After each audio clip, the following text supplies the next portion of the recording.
Hey guys, in this video, I'm going to show you how to add outcomes to your Canvas course so that you can do the outcome assessment. So I've already copied the outcome assessment tool into the course, and I'm going to go ahead and show you the instructions. So I'm going through this right now. And what we're doing is this first set, which is adding the outcomes to your course.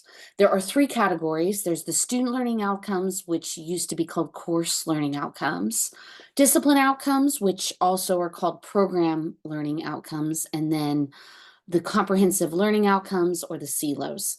So everybody should know the student learning outcomes assigned for their course.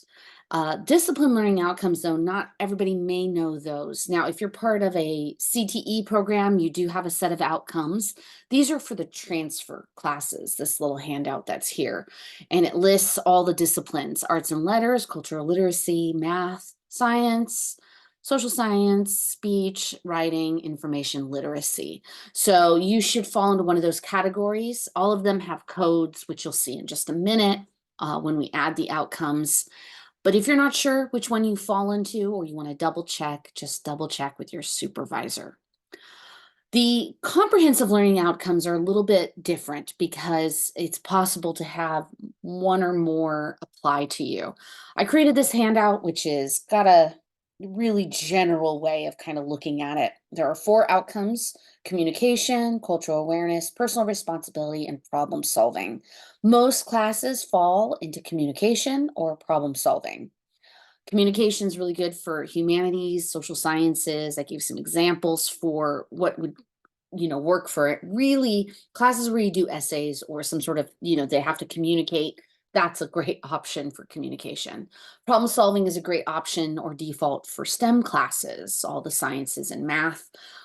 Cultural awareness is specialized, and we're really looking for classes that assess cultural awareness. Some examples that we know of are like art history, some of our history classes, psychology, some nursing.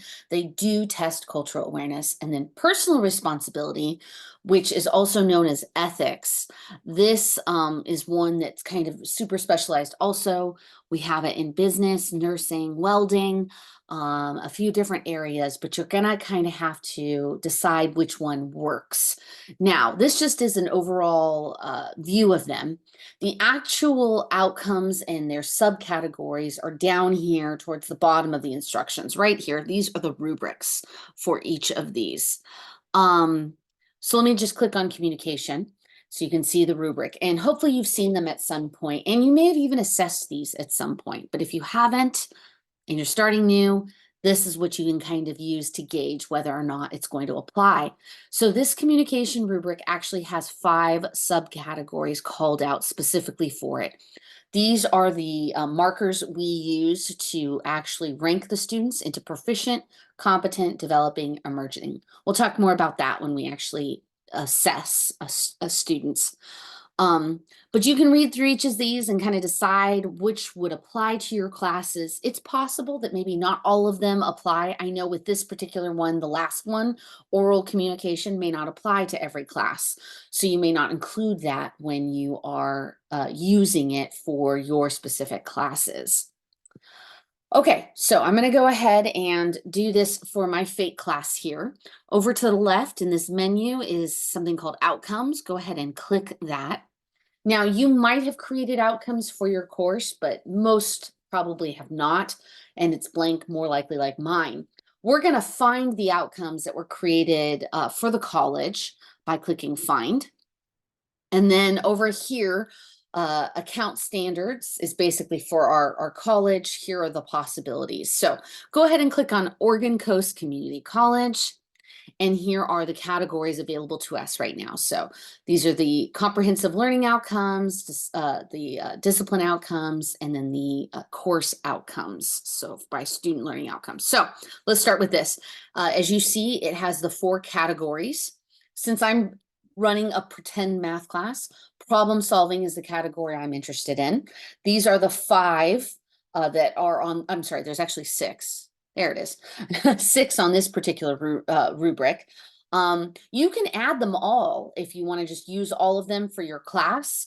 I'm going to actually, not all of them, I'm pretending, not all of them apply to this class, my fake class here. So I'm actually going to add them manually. So 3 and 4 aren't going to work for my class. I'm just going to add the others.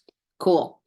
Now I'm going to come over here to the discipline outcomes. Again, it's organized by the category. For me, I will use the math, and I'm going to go ahead and click add all outcomes. So it's going to bring both of those outcomes. Here they are listed out so I can see what they are for the actual outcome itself. And then down here, the student learning outcomes, if you click on that, they have the categories by department. All of them are not here right now because we are in trial period, so I don't have all of them included. But again, I'm going to go to the math, and it does have it listed out by the classes that we're doing this term. So I'm going to just grab the first one because why not? And I'm going to go ahead and add all of these outcomes for this class. There are 5 outcomes total. And now that I've gotten all my outcomes, once it's done loading and it'll say added, so I know it's there, I'll click done. And now all of those outcomes are available for my course. So I will show you in the next video how you're going to actually add these to the assessment.